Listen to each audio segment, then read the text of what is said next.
നെൽവിളയിൽ സാമുദായിക ഭിന്നത ഉണ്ടാക്കുമെന്ന വാദം നിരത്തിയാണ് അത്തരത്തിലൊരു വാദം മുന്നോട്ട് വെച്ചാണ് പഞ്ചായത്ത് ഇപ്പോൾ അനുമതി നിഷേധിച്ചിരിക്കുന്നത്. ഇതിലൊരു നിലപാടെന്താണ്? കാരണം ഇതിൽ മുൻകൈ എടുത്തത് BHP ആയിരുന്നു. പിന്നീട് ഇതുമായി ബന്ധപ്പെട്ട് കാര്യമായി മുന്നോട്ട് പോയില്ല എന്നാണ് മനസ്സിലാക്കേണ്ടത്. ക്ഷേത്ര നിർമ്മാണമൊന്നും ആരംഭിച്ചിരുന്നില്ല.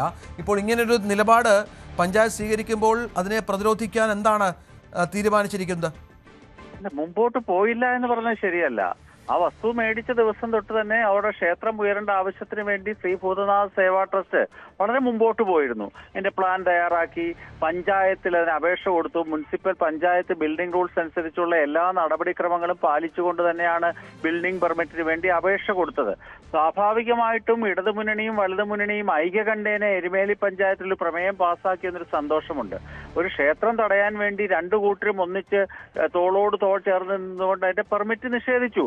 ലോ ആൻഡ് ഓർഡർ പ്രശ്നമുണ്ട് എന്നുള്ളത് പഞ്ചായത്തല്ലല്ലോ പറയേണ്ടത്, പോലീസല്ലേ പറയേണ്ടത്. ലോ ആൻഡ് ഓർഡർ പ്രശ്നമുണ്ടെങ്കിൽ പോലീസാണ് കൈകാര്യം ചെയ്യേണ്ടത്. തീർച്ചയായിട്ടും ഹൈക്കോടതിയെ സമീപിച്ചു. ഹൈക്കോടതി ആ OP ഫയലിൽ സ്വീകരിക്കുകയും എതിർകക്ഷികൾക്ക് നോട്ടീസ് കൊടുത്തിരിക്കുകയും ചെയ്യുന്ന സാഹചര്യത്തിൽ ഇത് എല്ലാവർക്കും അറിയാം. സ്വാഭാവികമായിട്ട് ഇത്തരത്തിലുള്ള പ്രതിസന്ധികളും വെല്ലുവിളികളും ഈ അവസരത്തിൽ ഉണ്ടാകുമെന്ന് പ്രതീക്ഷിച്ച് തന്നെയാണ് ഈ ക്ഷേത്ര നിർമ്മാണം മുമ്പോട്ട് പോകുന്നത്.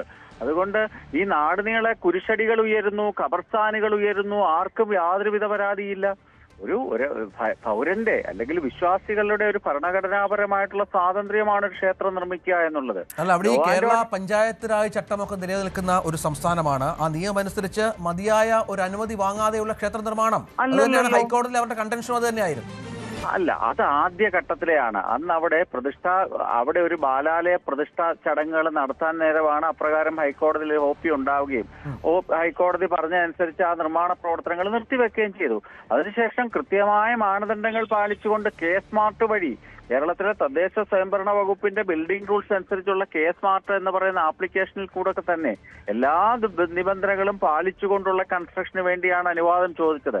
ആ അനുവാദം ചോദിച്ച ആ പെർമിറ്റിനകത്ത് അല്ലെങ്കിൽ സാങ്കേതികമായി യാതൊരു പ്രശ്നവുമില്ല. ഇവരൊരു ആശങ്ക പ്രകടിപ്പിച്ചു എന്ന് മാത്രമേ ഉള്ളൂ. അത് പ്രതീക്ഷിച്ച് തന്നെയാണ് മുമ്പോട്ട് പോയത്. ഹൈക്കോടതി OP ഫയൽ ചെയ്ത ദിവസം തന്നെ അത് ഫയലിൽ സ്വീകരിക്കുകയും എതിർകക്ഷികൾക്ക് നോട്ടീസ് കൊടുക്കുകയും ചെയ്തിട്ടുണ്ട്. അതുകൊണ്ട് യാതൊരു ആശങ്കയ്ക്കും അടിസ്ഥാനമില്ല. ഇത് നിയമപ്രകാരമുള്ള ഒരു നിർമ്മാണ പ്രവർത്തനമാണ്. ഒരു പൗരന്റെ ഭരണഘടനാപരമായ അവകാശവും സ്വാതന്ത്ര്യവുമാണ്. ഇഷ്ടമുള്ള ആരാധനാമൂർത്തിയുടെ പ്രതിഷ്ഠ നടത്തി ക്ഷേത്രം വാവർക്കെതിരല്ലല്ലോ ആരും. ബാബറിന്റെ ഒരു ക്ഷേത്രം വരുന്നത് കൊണ്ട് വാവർക്കെതിരാണ് എന്നുള്ള തെറ്റിദ്ധാരണയും ലോ ആൻഡ് ഓർഡർ പ്രശ്നം ഉണ്ടാകുമെന്ന് പറഞ്ഞത് ശരിയല്ല. ഈ നിർമ്മാണവുമായി ബന്ധപ്പെട്ട് നാളിതുവരെ ഏതെങ്കിലും ഇതര മത സംഘടനകൾ യാതൊരു വിധമായ ഒരു ഒബ്ജക്ഷനും നാളിതുവരെ ഉയർത്തിയിട്ടില്ല. അതുകൊണ്ട് ഇത് കൃത്യമായ രീതിയിൽ നിർമ്മാണം നടക്കും. ബഹുമാനപ്പെട്ട ഹൈക്കോടതി അതിന് അനുവാദം തരുമെന്ന് തന്നെയാണ് പ്രതീക്ഷിക്കുന്നത്. ശരി, നന്ദി. നെൽവിളയിൽ ശ്രീ